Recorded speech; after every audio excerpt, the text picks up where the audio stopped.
નમસ્કાર, આપ જોઈ રહ્યા છો સ્પાર્ક ટુડે ન્યૂઝ।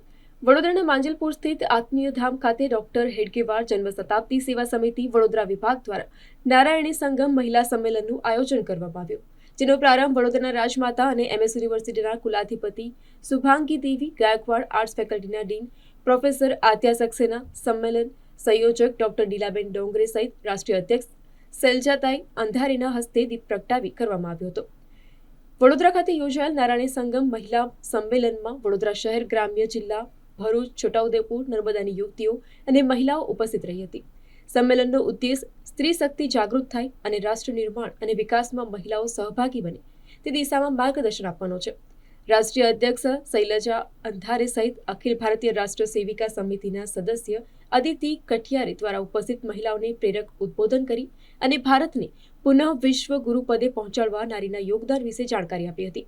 મહિલાઓ પોતાનામાં રહેલી શક્તિને ઓળખે તેમજ રાષ્ટ્રના વિકાસમાં યોગદાન આપે તેવું જણાવ્યું હતું।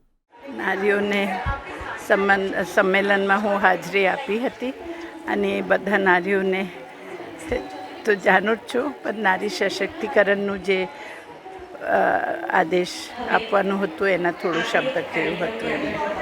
Thank you. Doctor Nilanandan Dongre, Vadodara વિભાગ, મહિલા સમન્વય સંયોજિકા। રાષ્ટ્રીય સ્વયંસેવકનું મહિલા સમન્વય આ એક મહિલા આયામ છે અને મહિલાઓની ભારતની પ્રગતિ માટે સહભાગિતા વધે, ભારતમાં મહિલાઓનું સ્થાન ખરેખર શું છે અને ભારતને વિશ્વગુરુ પદે પહોંચાડવા માટે મહિલાઓએ આગળ શું કરણીય કાર્ય કરવું જોઈએ એ માટે અમે આ નારાયણી સંગમ મહિલા સંમેલન રાખ્યું છે। વડોદરા મહાનગર એટલે વડોદરા શહેર, વડોદરા ગ્રામ્ય, છોટાઉદેપુર, નર્મદા જિલ્લો, ભરૂચ જિલ્લો, ત્યાંથી બધી બહેનોનો સંપર્ક કરી એમને મળી એમને રાષ્ટ્ર કાર્યનું મહત્ત્વ સમજાવી અમે અમારી સાથે અહીંયા આજે બોલાવ્યા છે। જે બહેનોને પોતાની શક્તિનો, પોતાની બુદ્ધિનો, પોતાની ભક્તિનો ઉપયોગ ભારત દેશની પ્રગતિ માટે કરવાનો છે એ બહેનો આજે બહુ પ્રેમથી પધારી છે।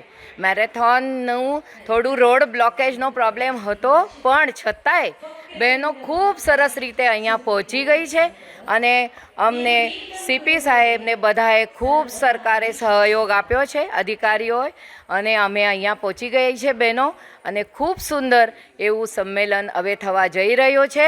પ્રથમ વિષય હશે ભારતીય ચિંતનમાં મહિલાનું સ્થાન, બીજો વિષય હશે ચર્ચા સત્ર જેમાં મહિલાઓની સમસ્યા વિશે જાણ આપી છે, બહેનો કહેશે પોતાની સમસ્યાઓ, અને ત્રીજા સત્રમાં મહિલાનું ભારતીય સમાજના પુનરુત્થાન માટે શું સહયોગ રહેશે એના વિશે વાતચીત થશે। અમારી સાથે અમારી પ્રખર વક્તાઓ આવી છે, અધ્યક્ષ સ્થાને નારી સમાજમાં કામ કરતી અગ્રણી મહિલાઓ આવી છે અને આ ખૂબ સુંદર નારાયણી સંગમ મહિલા સંમેલન આત્મીય ધામ માંજલપુર સ્વામિનારાયણ મંદિર ખાતે થવા જઈ રહ્યું છે। ધન્યવાદ।